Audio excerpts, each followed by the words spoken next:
Hello everyone. In my previous session, we were discussing about the early part of Vandana Shiva's article, and we have discussed many things about Chipko movement, Vandana Shiva's ecological journey, and also one of the dramatic incidents that took place in the Himalayan village of Advani in the year 1977. And today, let us discuss the next part of this article, that is beyond monoculture. Vandana Shiva is moving on to her next part, that is beyond monoculture. So dear students, here with one of the folk songs, Vandana Shiva ends her introduction part of the essay. Now she is moving on to the next part, that is beyond monoculture. So that is beyond monoculture. First, let us see what is monoculture. Monoculture or monocropping.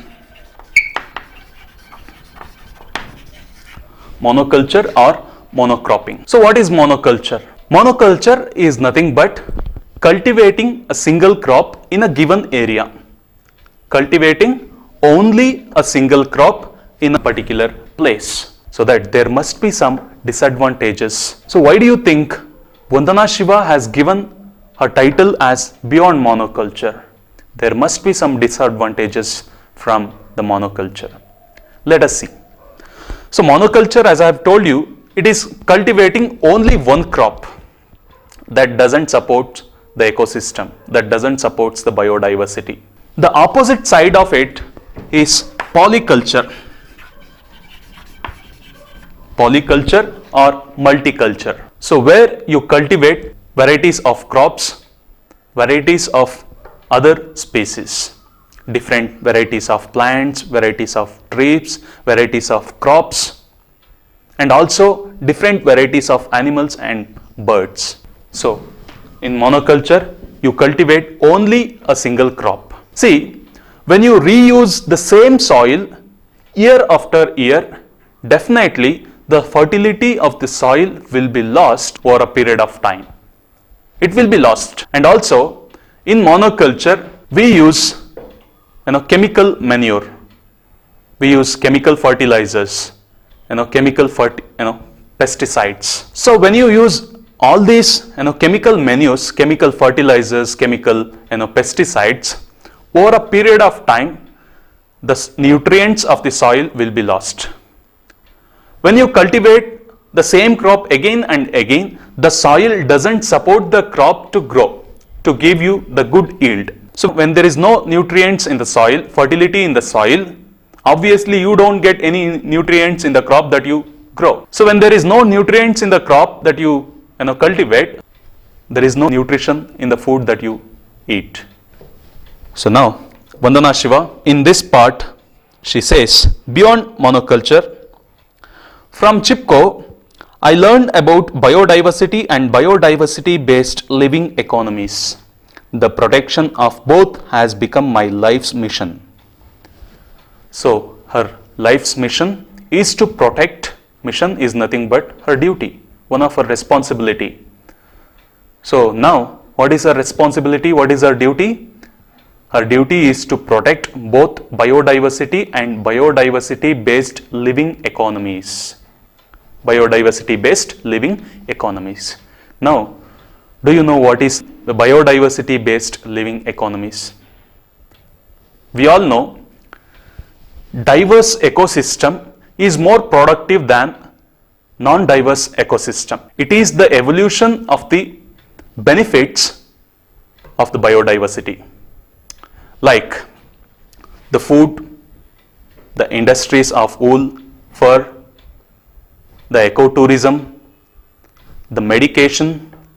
These are all a very few examples of biodiversity based living economies. These are all the very few examples of the commodities that biodiversity supplies to humankind. So from Chipko, she learned about biodiversity and biodiversity based living economies. Okay, again and again she says she has learned many things from the Chipko movement.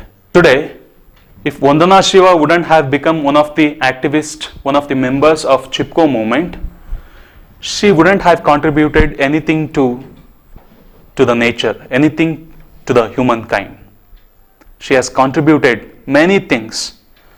So one of the significant contributions we are going to discuss here. See, the protection of both biodiversity and biodiversity based living economies has become my life's mission.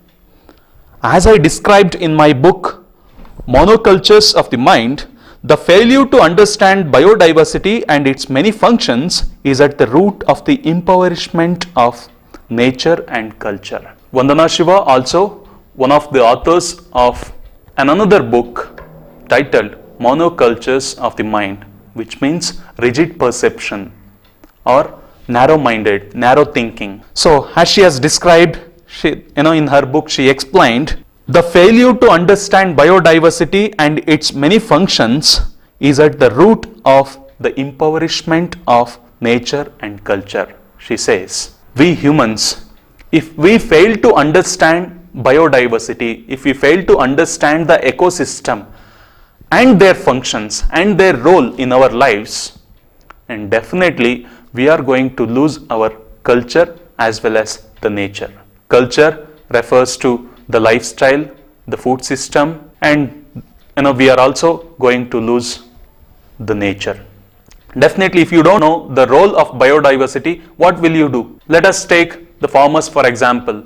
Every year they cultivate only a single crop like wheat plantation, paddy, year after year. In fact, they cultivate paddy twice, and if you cultivate sugarcane once, for the next 4 or 5 years it will be there, the same land. The land won't be cultivated. The same soil will be nourished with chemical fertilizers. Do you think that chemical fertilizer nourishes the soil? No. The chemical fertilizers or the chemical manure that we use in our agriculture, they are like the slow poison. Over a period of time, the fertility that you have in your soil will be lost. Then what are you going to get? It is a serious issue that we have to think of.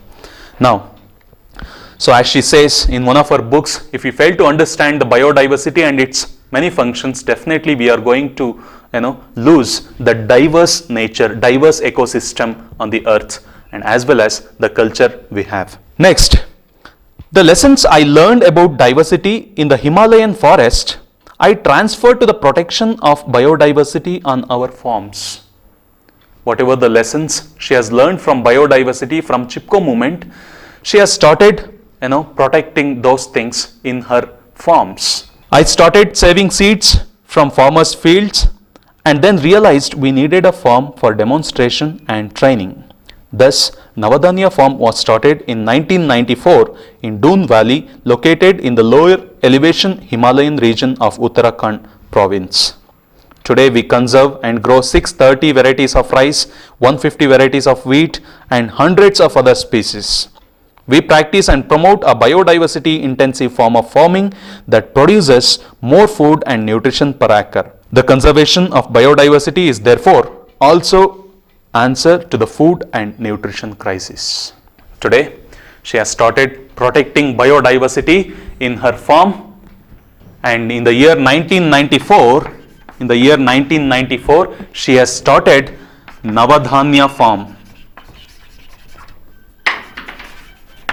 So she has started Navadhanya farm. So do you know the meaning of Navadhanya?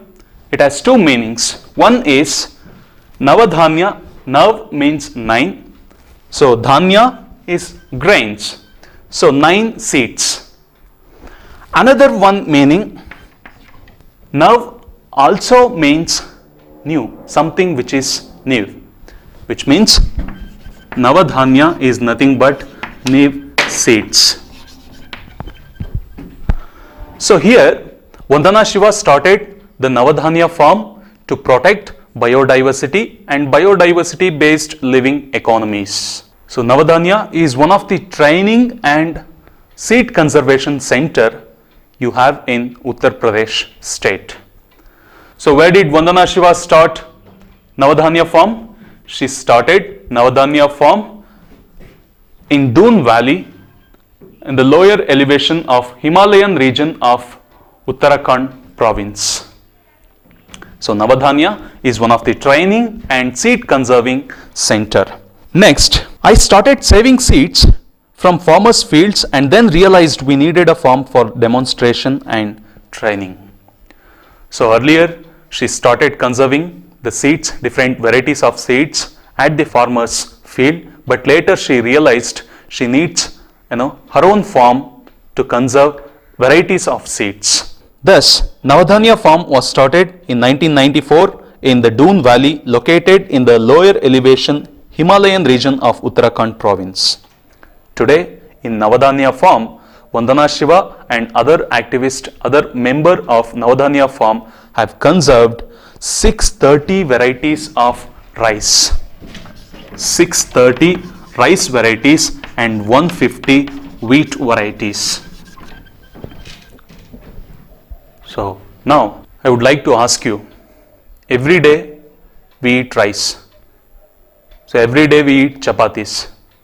Do you know the different varieties of paddy, different varieties of wheat? But here in Navadhanya farm, Vandana Shiva conserved 630 varieties of rice and 150 varieties of wheat and hundreds of other species. Hundreds of other species, different types of animals, different types of birds, other living organisms in our farm. So we should understand one thing. A study says human has taken more than 10,000 years to evolve only one variety of seed.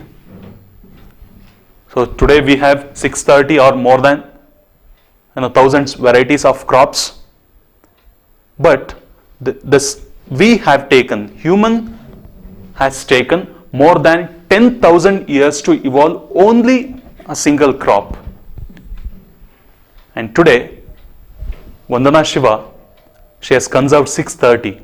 Of all 630 varieties, even if you lose one variety of seed, one variety of crop, again it is going to take more than 5,000 years, 10,000 years to evolve the same, to retain the same. So she has conserved 630 varieties of rice and 150 varieties of wheat and hundreds of other species. So now what do they do in Navadhanya farm? She says, we practice and promote a biodiversity intensive form of farming that produces more food and nutrition per acre. So biodiversity intensive form of farming is a system in agriculture and in many other fields where you invest more. Where you invest more in terms of capital and labor, but also you get more. The quality and the quantity that you get will be more.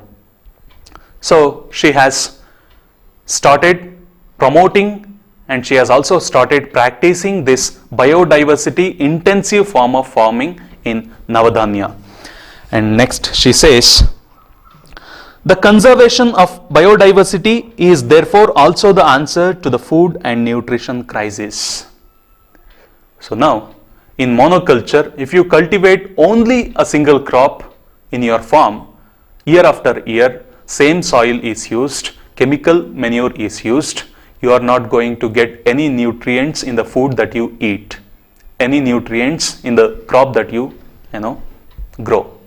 But here, biodiversity, if you adopt biodiversity in your field, in your agriculture system, biodiversity is nothing but diverse ecosystem that is definitely going to help you in terms of nutrition, in terms of the income that you get.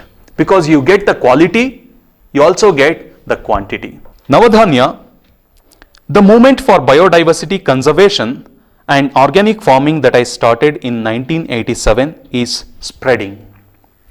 See, Navadhanya farm was started in the year 1994. You please don't get confused. 1994 Navadhanya farm was started, but whereas in the year 1987 she had already started Navadhanya movement before the Navadhanya farm. In the year 1987 she started Navadhanya movement, and even today it is spreading, and later after some 7 years she started the Navadhanya farm. And Navadhanya the movement for biodiversity conservation. It is the biodiversity conservation movement. Navadhanya, the movement for biodiversity conservation and organic farming that I started in 1987. So Navadhanya, it is not Navadhanya farm, but Navadhanya is a movement for biodiversity conservation as well as organic farming. So far, we have worked with farmers to set up more than 100 community seed banks across India. We have saved more than 3,000 rice varieties.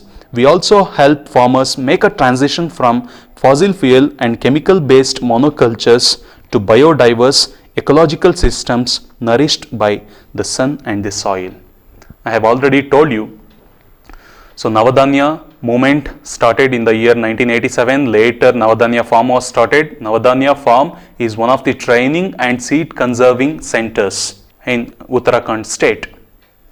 So there Vandana Shiva and her co-workers, they invite the farmers from nearby place. What do? They train them to adopt the organic farming, to adopt this biodiversity based intensive form of farming. And so far she has worked with farmers and established more than 100 community seed banks across India, not only in Uttarakhand state but also across India. She has established more than 100 community seed banks where we have saved more than 3,000 rice varieties. See, in Navadhanya farm, she has conserved 630 variety of rice. But she also worked with other farmers of all states and also established more than 100 community seed banks where they conserve varieties of crops. So Vandana Shiva, across India, she has conserved more than 3,000 varieties of rice, 3,000 rice varieties. And next, we also help farmers make a transition from fossil fuel and chemical based monocultures to biodiverse ecological systems nourished by sun and the soil. So it is also Navadhanya farm is also one of the training centers to farmers, to other members of agricultural department, and where they promote this biodiversity based intensive form of farming, and they also request the farmers, they also give a kind of a demonstration for the farmers to adopt this biodiversity based agriculture and to make a transition. Transition is nothing but shift, jump. So they ask the farmers to shift from monocultures, fossil fuel and chemical based monoculture, to biodiversity based agriculture. And she says, biodiversity has been my teacher of abundance and freedom of cooperation and mutual giving. Finally, in the last line she says, in the last line of this part, she says, biodiversity is the teacher of abundance. Abundance is that anything that you get in a large quantity. So here biodiversity has taught her a lot of things. It is the teacher of abundance and freedom and cooperation and mutual giving. These three, freedom, cooperation and mutual giving. So we must respect the freedom of other species and we must cooperate with the other living existence. We also should inculcate the mutual giving each other. These three are the major ideals of a good life, and she has learned all these things from the biodiversity. So let us discuss in the next class. Thank you.